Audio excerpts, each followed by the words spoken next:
Training camp just mere days away. Who on the Knights am I looking to step up this season and take their place as one of the top players for the Knights? Hello, everybody, and welcome back to Charge On. As always, I am your host, Sean Green. Before we get started, as always, a quick word from our sponsor, BetOnline. BetOnline is the world's most trusted betting platform and your number one source for everything online sports betting. Right now, you can receive a 50% free bet of up to $250 on your first deposit to bet on anything, from the Olympics to baseball to Formula One racing. BetOnline has every stat, every matchup, and even live odds and spreads while the games are being played. When the game's over, head on over to our online casino and get in on a game of blackjack or poker, or unwind with one of our over 150 slot games. Head to the website today to get in on the action. Use promo code BELIEVE for your 50% free bet credit on your first deposit up to $250. BetOnline, the game starts here. Hope everybody's doing good. Hope you guys have been enjoying the extra content with College Football 25. I don't know, the first episode did really well. The last couple haven't done as well. There is definitely an audience, but I might be grouping some games together as the season gets closer, especially. I'm going to become more busy, so hopefully we can get that series done before the season starts and we can just focus on football. But as always, we have an episode on Friday. I'll be honest, the next couple of days are busy for me. I went to go see Deadpool and Wolverine last night. I'm recording this on Friday, the day it releases. I went to go see Deadpool and Wolverine last night. I'm going to see it with my dad in about 40 minutes, so I'm recording this quickly. And I'm seeing it with friends later and friends tomorrow.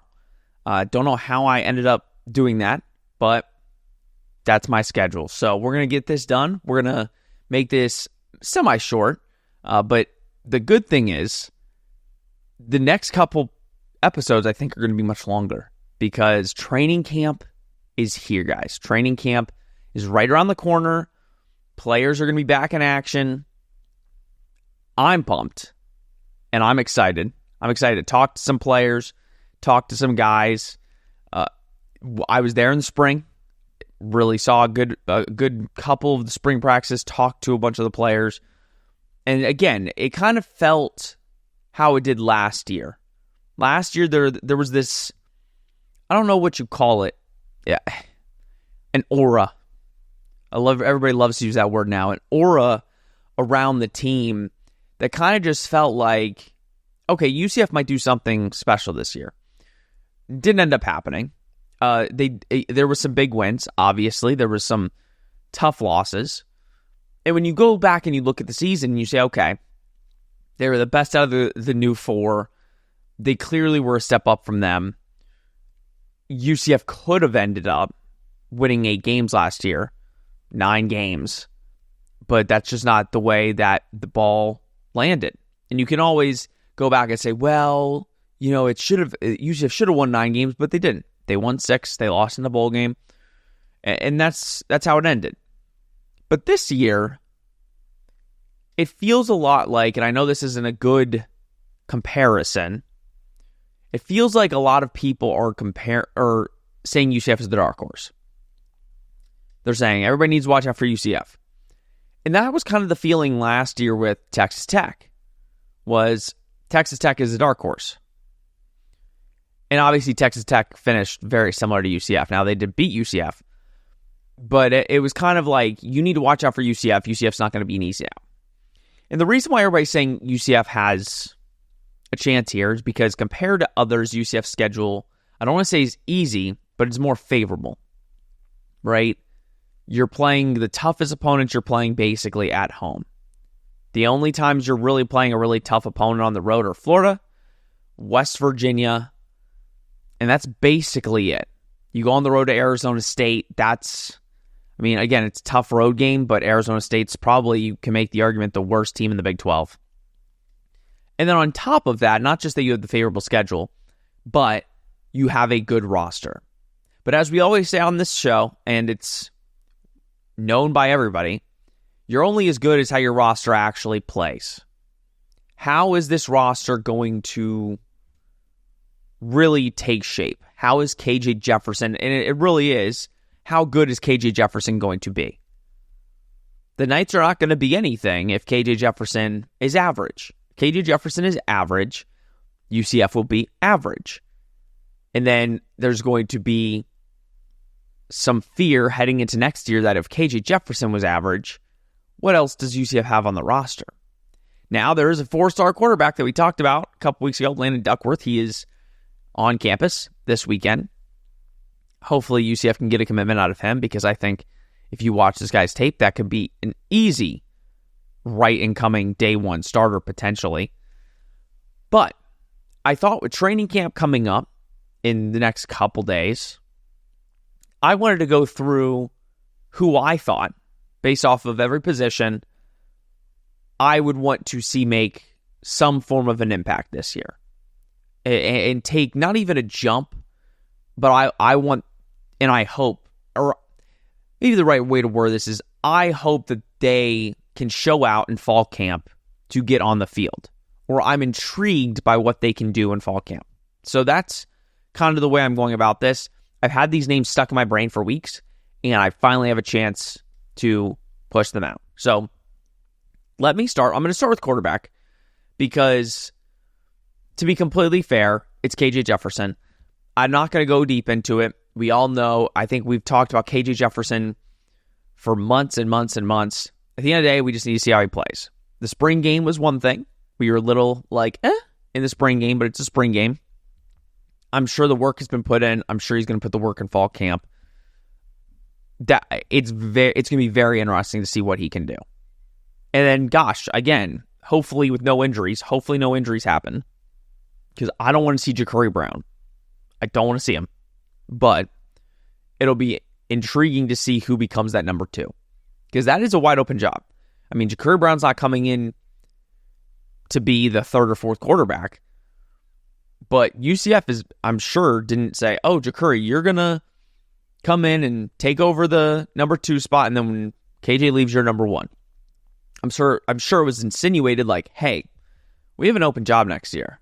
Like, you can come in, sit for a year, and then win the job next year. So KJ Jefferson is the guy that I am looking at to really, obviously, make an impact. At the running back position, Penny Boone. We know what RJ Harvey's going to do. RJ Harvey's going to be the workhorse. But over the last couple weeks, and especially playing college football 25, you realize just how dominant this UCF run offense can be. You really notice it. Because, again, if you are looking at it from a last year and the year before ideology, where you have RJ Harvey running the ball, and no offense to Johnny, because I love Johnny Richardson. I think Johnny Richardson, and I've said this on the show, does things with the football that not a lot of players can do, and can take the top off the defense if you use him right. And I don't think UCF has used him right the last year or two. I think they use him, and they have designated plays that they can use Johnny with, and they only think that those plays work. And then when they try to run it up the gut with Johnny, it's like, okay, well, Johnny isn't the run up the gut type. So when it comes to Penny Boone, this is a guy that can do both. He can run up the gut. He's fast. He's explosive. He's bigger, so he can get through some guys. I think when you think about the possibilities of an RPO offense, where you have KJ Jefferson running at quarterback and RJ Harvey, and then say you didn't even want to run a 2 running back set, because I think they should be running 2 running back sets. Like, put RJ on the right, Penny on the left, and you don't know who the ball's going to. I think that excites me. But if they didn't even do that, and they just subbed RJ out, need to get a rest, the fact that you're bringing in a guy like Penny Boone is exciting, to say the least. So when we go forward, the question is going to be, how good is Penny Boone? He had one really good year last year. He had 1,400 yards. He's played 4 years of college football, though, and he didn't break over 500 rushing yards in his first 3 years. So was last year a fluke? Is he really that as good as advertised? That's what we're going to be finding out, and that's why I'm intrigued to see what he can do in fall camp heading in to the first game. Wide receiver position. You guys have seen, I've mentioned this guy for a while. The big question leading into next season is who on the offense or in the wide receiver room is going to overtake and become wide receiver number 3. We already know who the 2 starters are. Clearly, in the College Football 25 game, they believe it's Chauncey Magwood. I don't think that's going to be the case. Now, we might be wrong. Maybe College Football 25 called up Gus Malzahn and said, hey, who's going to be your starter at the wide receiver 3 position so that we can make it accurate? And maybe Gus said, yeah, it's going to be Chauncey Magwood. We have no idea. There's a lot of different options. You got Javarius Johnson that came over from Auburn. You have a guy like Chauncey Magwood. You have Trent Whittemore. I think the dark horse could potentially be Burdell Richardson. Obviously, it's a freshman, so you can't really put your bets on anything. And that's why I'm not saying I think he's going to be wide receiver number 3. What I do think is he is a very intriguing prospect that has caught many eyes on the team early.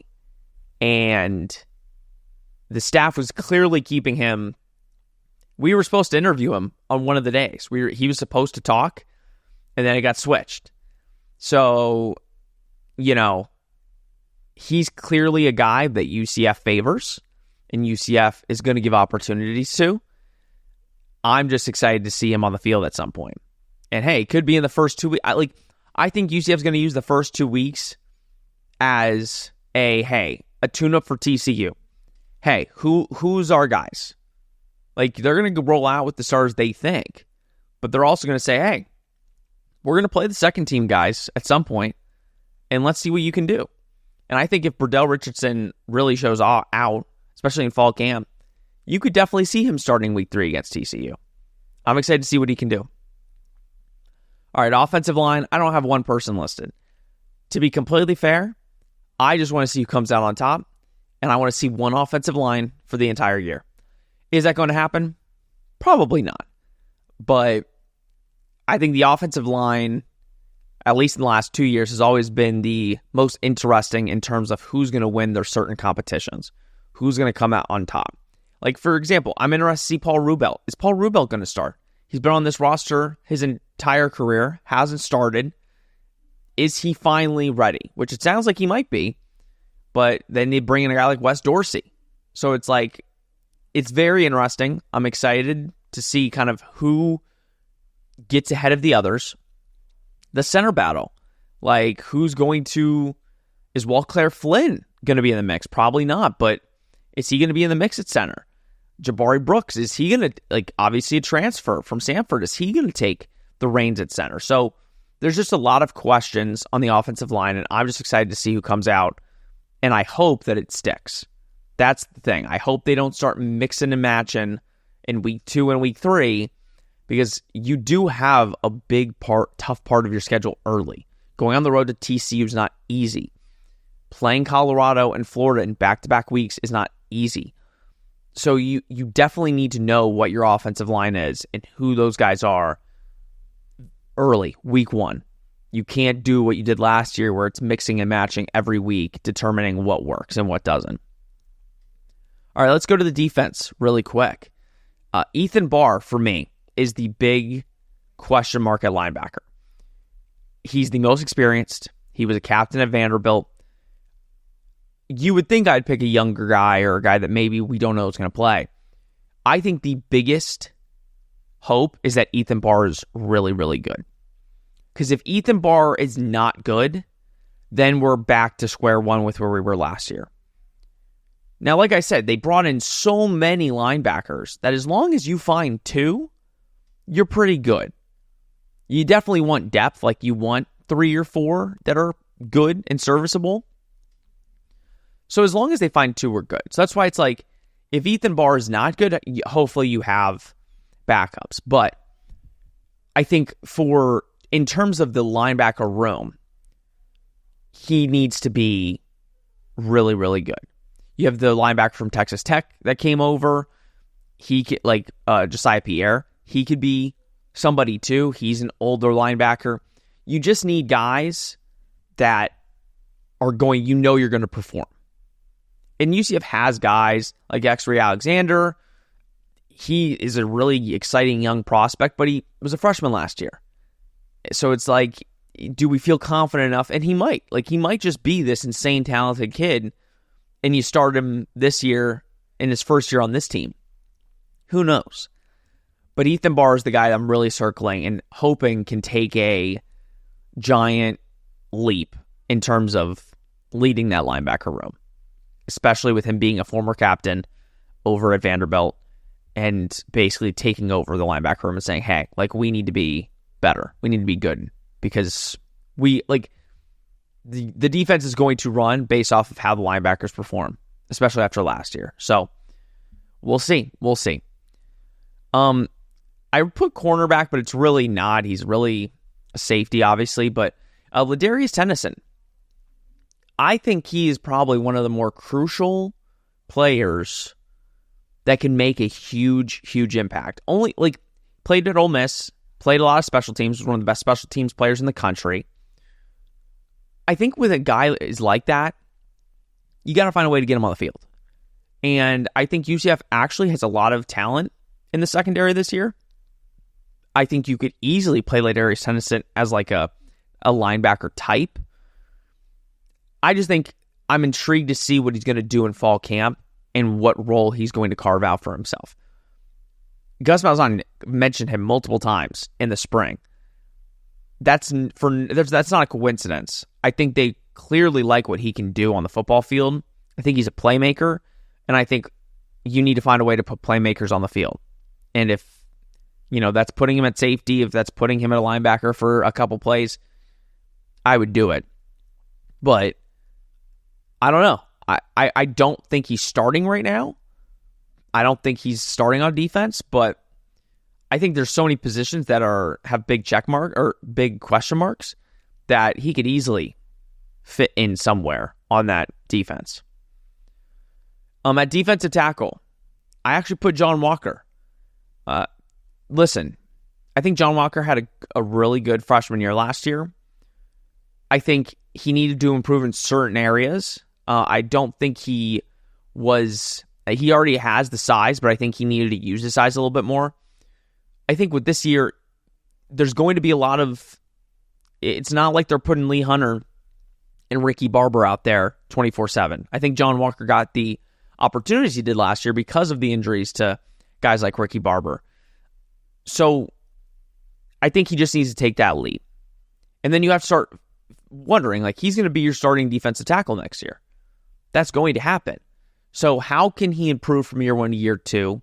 What has he worked on? What has he improved on? I hope we get to talk to him in fall camp leading up to the first game, because I'm intrigued to see what he worked on, especially these last couple months, to get ready to take on that leap, to take on that extra role. And I look forward to seeing him play. Again, he is the future when it comes to the defensive line. I mean, it's your best overall prospect to date in your program's history. You want him to work out. He had a really good start to his career. Now, how can he build on it? How can he build on it and take over for the Knights? And at defensive end, I think, again, Jamal Johnson. We talked with him in spring, and I maybe would have said a different defensive end, but Jamal Johnson impressed me in spring camp, impressed me in the spring game. And when we talked to him, he said, listen, I'm finally getting an opportunity. These last couple of years, it was rough, just waiting and hoping, but I'm finally going to get my opportunity. And he looked determined. He looked excited. And I think he can make a big impact. I mean, you have Malachi Lawrence. He's obviously going to be your clear-cut number one. You have Nigel Kelly from Miami. But I think a guy like Jamal Johnson can easily step in and make a name and really help this team, especially if he's the third type of guy, or even is the second guy. I think Jamal Johnson's going to make a big leap this year, and I think a lot of UCF fans are going to know his name by the end of this season. All right, guys, those are the players. Those are the guys. Let me know what you think. What players do you want to see make an impact or think are going to make an impact? Drop them down in the comments below. We are so close to football season. We are just 1 month away from a game. I am too pumped. I'm excited to do more work, as I've said, but we're doing more work now, so we'll see how it goes. But excited for more UCF football coming very soon. All right, everybody, this has been Charge On, presented by Bet Online. We will see you next week.